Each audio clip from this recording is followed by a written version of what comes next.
محترم مسلمانان، نن د جمعې بهترینه ورځ ده. په دې بهترینه ورځ باندې د یو بهترین صورت تاسو وظیفه وکئ، د سورت اخلاص.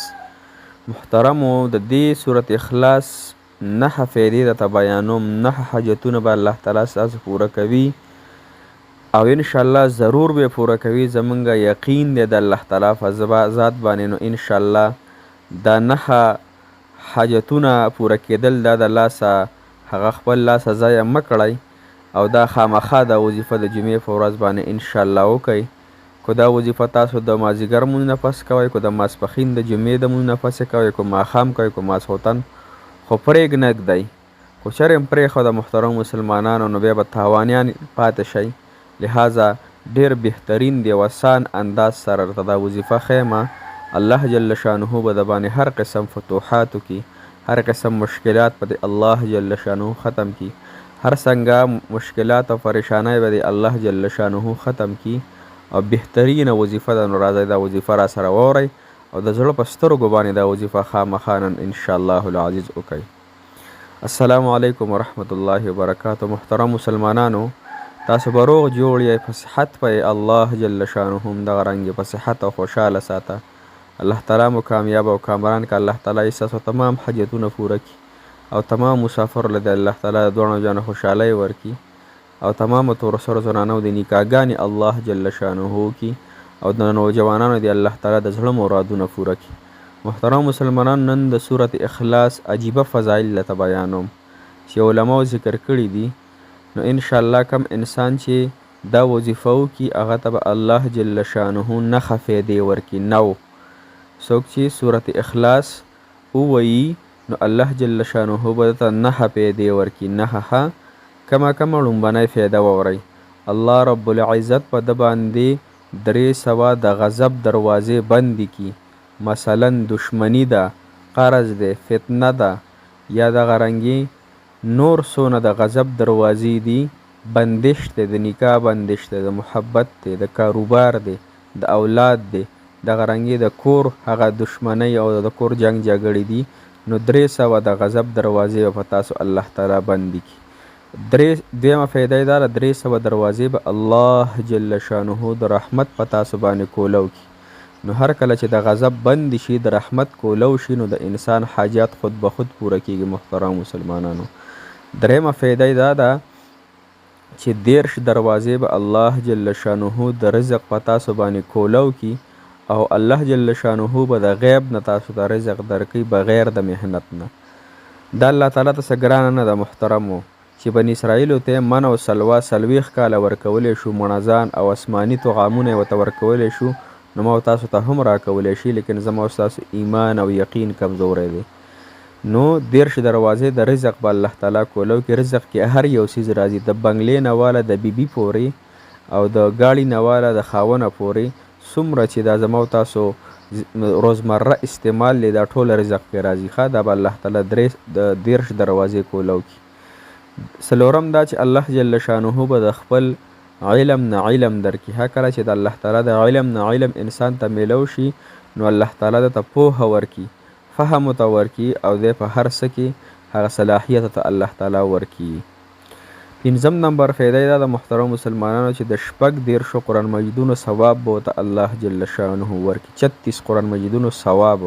دا وړه خبره نه ده، موږ په میاشت کې یو ختم نشو کولی. او چې دا وظیفه وکړو نو الله تعالی به 14 قرآن مجیدونو ثواب راکړي. 6م نمبر دا چې 500 کاله ګناهونه به الله جل شانه د انسان معاف کړي. او دا الله تعالی ته هیڅ ګران نه ده. الله تعالی غفور الرحیم ذات دی چې په یقین او په اخلاص سره دا وظیفه وکړو نو الله تعالی به زموږ ګناهونه د 500 کالو معاف کړي. 9مه فایده دا د محترم مسلمانانو، الله جل شانه به په جنت کې 20 بنګلې ستا دپاره ولګوي. 20 بنګلې. موږ دلته ځان ته کور نشو سازولی.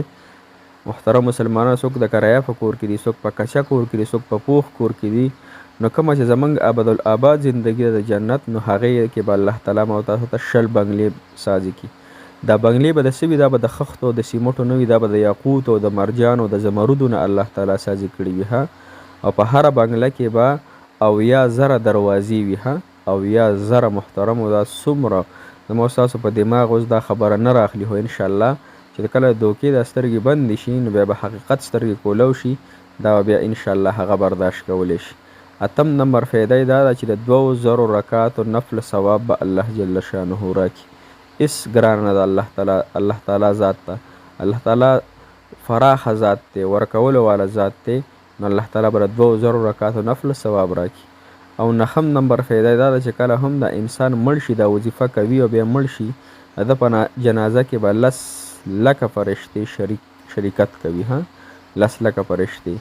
نو محترم مسلمانانو دا 9 فایدې دي. دا وظیفه به تاسو محترم مسلمانانو دا 200 فیرې کوئ. سورت اخلاص په 200 فیرې نن نه شروع کړئ، د جمعې ورځ ده، نن نه بیا شروع کړئ او دا به روزانه تاسو 200 فیرې وایئ پابندۍ سره. که په اودس کې ویلی شو ډېره زیاته بهتره ده، که په اودس کې نه نو خیر ده، بغیر اودسه هم کولی شي، خو چې خلفا کوي. صحیح ده. سورت اخلاص قل هو الله احد سورت په تاسو 2000 فیرې، نن 200 فیرې 200 فیرې به سورت اخلاص سورت تاسو نن د جمعې د ورځې نه شروع کړئ.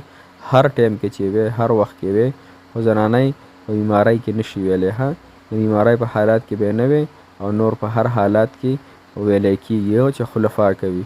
لہذا دا انشاءالله شروع کړئ، نو الله تعالی به تاسو له هغه څه درکړي محترمو چې زمونږ د سترګې نه اوري، زمونږ د غوږونه هغه تصور نشي کولی.